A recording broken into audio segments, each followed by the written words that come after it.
In Estonia, the King's Royal Hussars are awaiting the princess, their colonel-in-chief. She's coming east to observe their manoeuvres as part of a NATO battle group.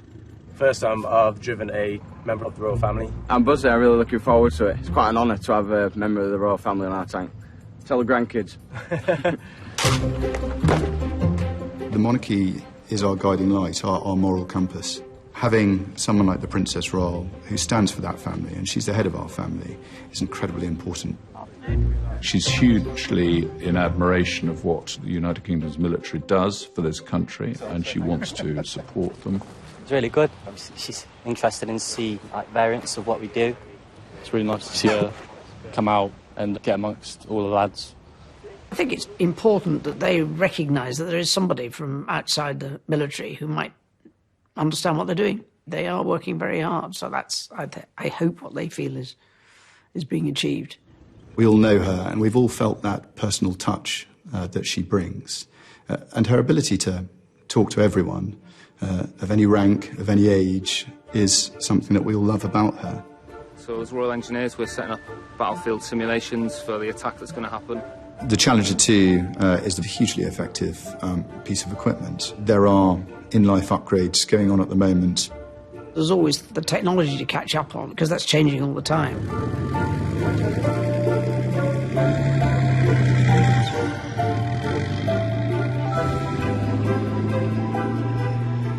It's quite a full-on environment. It's loud, it's noisy.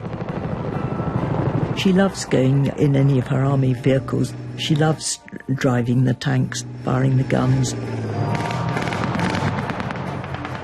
There's a huge amount going on. I was impressed by actually how much she immediately understood. Right in the middle, she got out her phone and started filming, which is what people do today. She doesn't stand above and beyond it, and she's terribly human. At headquarters, the officers' mess is a shrine to their royal comrade. As a member of the royal family, females were tended to be treated as honorary men, so they would become involved in organisations otherwise men only. In 1969, the princess joined up. Her first rank, Colonel-in-Chief of the 14th 20th Hussars, as they were then known. That was almost the first thing that I did when they were in Germany then. At the age of 19, she was on exercise in a chieftain tank named after her. Just perfect for Trafalgar Square. That solves all your problems, really. Oh, they're fantastic bits of kit. Commanding Officer Lieutenant Colonel Angus Tilney is keeper of the regimental scrapbook. We've got photos here of the Princess Royal driving a chieftain with her headscarf on. I'd make sure she had a helmet on if she did it today. And firing the Sterling submachine gun. Again, no air defence in those days, but certainly today we'd make sure that she did. It'd be the end of me if I had Princess Royal shooting a Sterling submachine gun without air defenders. But she seems pretty easy with it. She's actually the longest serving member of the King's Royal Hussars. It's a very long association. I thought I'd got old when the son of the commanding officer, when I met him, was in short pants in Germany, became an officer in the regiment. I thought I'd been there too long already. So we're into grandchildren, yeah. When she was very young, Princess Anne would join Prince Charles, watching the Queen at the grandest military ceremony of all. It's among her first memories. Well, the earliest ones, of course, were the Trooping the Colour, the birthday parade. It was important training for Princess Anne in the ceremonial role of the monarchy. You were allowed to go quite early in your career. That was much the earliest of the sort of ceremonial events you were allowed to be part of. State visits came much later. For today's ceremony, the princess will ride behind the Queen as a royal colonel. Right, final polish and grooming. You get the others out now, chap. Every year, royal stud groom Terry Pendry prepares the family's horses for the ceremony. The Princess Royal. There we have her saddle. She's a fine, fine horsewoman. Passed on from her mother, her grandmother, all the royal children, and they learned to walk, and straight after walking they were learned to ride. And of course the Princess Royal just went from strength to strength to strength. I did compete against her on the odd occasion I have beaten her, but most of the time I would have seen her backside disappearing into... She was a lot better than I'll ever be. Right, saddle's on. I'm pretty certain they know they're going on parade. George behind me certainly does. Yeah, they do know, I'm certain of it.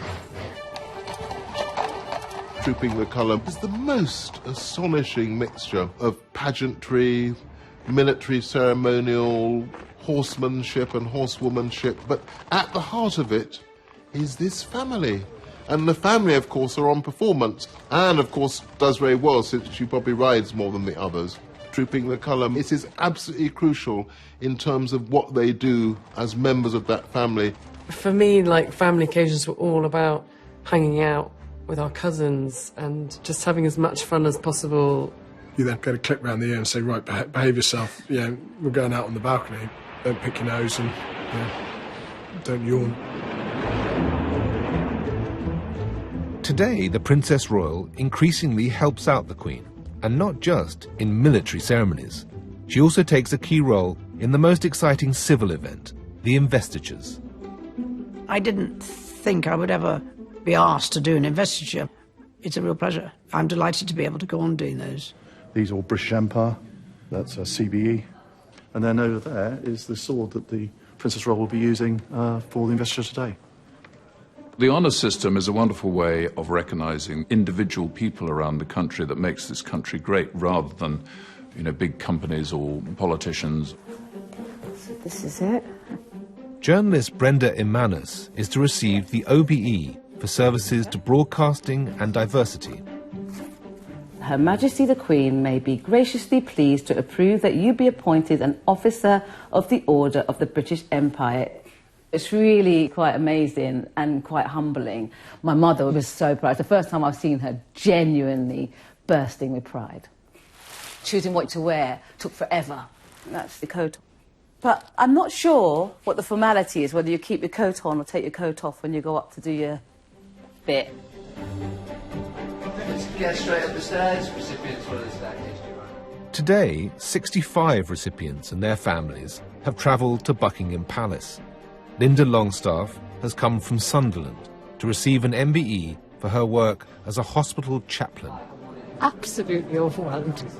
What a day, and to be with my husband and my two girls. It's wonderful. For most people, this will be their first contact with the royal family. Brenda's mum has bought a new hat. I feel very proud this morning. Yes, I am.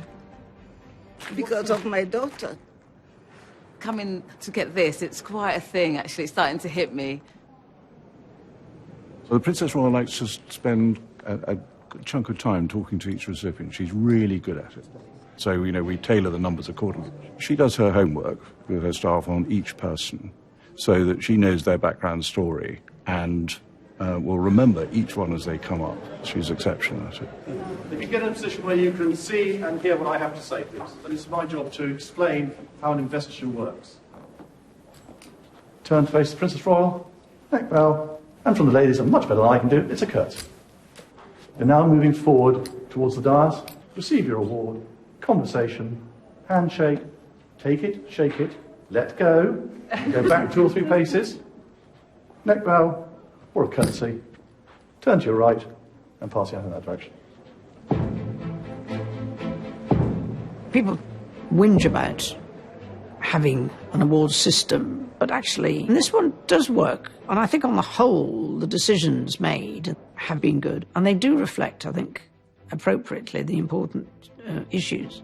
The system itself gets a bit of flack because occasionally somebody controversial gets an honour, but the award of an MBE to somebody who's been beavering away for 10 or 20 years supporting some charitable cause is a massively important part of our national life, I think.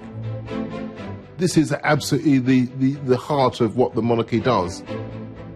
Because the princess has been going around the country for 50 years-ish, she would give an MBE out to a health worker, and the lady would say, I remember when you opened the General Hospital in Northallerton in 1980, and then the conversation would go on from there. Talking about we've met before, That happens more in investitures than I care to think. And then often a bit of a challenge. But there you go. I mean, she was lovely. She really does hold a conversation with you. Because I was really worried what to say. And she knows about you as well. She asked me if I preferred being in front of the camera or behind. She knew a lot about my artwork. Some of the palace authorities thought the princess's investitures went on a bit too long, but it gave enormous joy and pride to the recipients, which at the end of the day is what it's all about. The royal presence makes all the difference. It's the electricity the princess aims to bring to the 300 charities she represents.